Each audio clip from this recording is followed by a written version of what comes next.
Malapart Leonard L. And this is my presentation of CLFM2, Charismatic Leadership.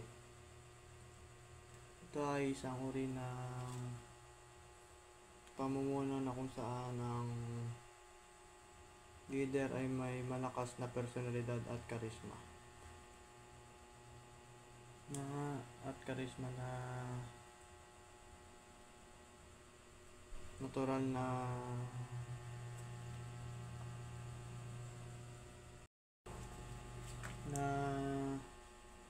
natural na may kaya at nakakaakit sa mga tao na sumusunod sa kanya. Halimbawa na lang sa charismatic leadership is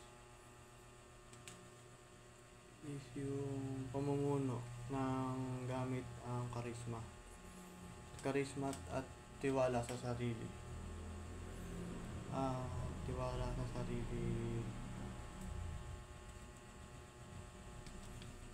O kaya inspirasyon. Hindi lang sa pamamagitan ng posisyon or kakayahan. Self-leadership naman. Ang self-leadership naman po ay ang kakayahan ng isang tao na pamunuan ng kanyang sarili. Ibig sabihin is kaya niya kontrolin ang kanyang sarili at emosyon o kaya kilos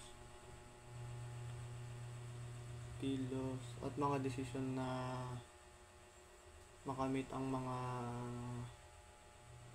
layunin niya sa buhay.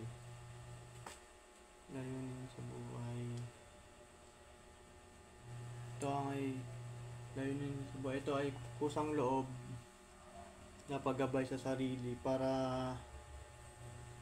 maging mas epektibo or responsable at produktibo na kahit walang nag-uutos o nagbabantay. At ayun lang po yung sa leadership. Dito naman po tayo sa motivational leadership.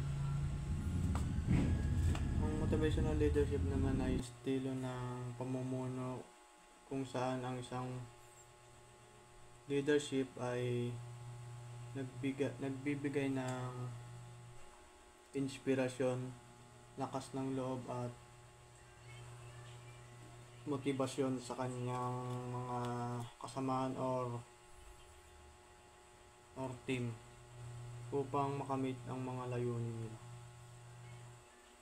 Sa madaling salita naman po is ito ay pamumuno gamit ang paghikayat at inspirasyon, hindi lang utos o kapangyarihan. Yun lang po.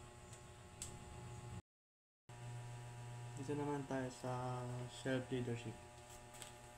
Ang self-leadership naman po ay isang kakayahan ng isang tao na pamunuan ang kanyang sarili. Ibig sabihin,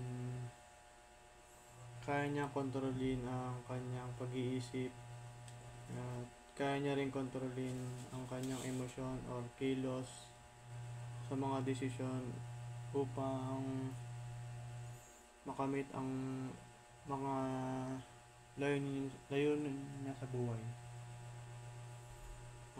Halimbawa na lang po is kusang loob na pagbigay sa sarili para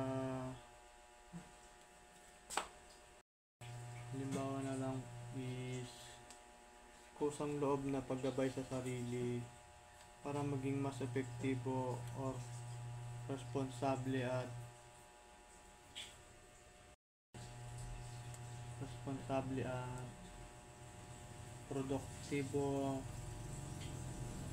produktibo kahit na walang nag-uutos o nagbabantay. Yun lang po.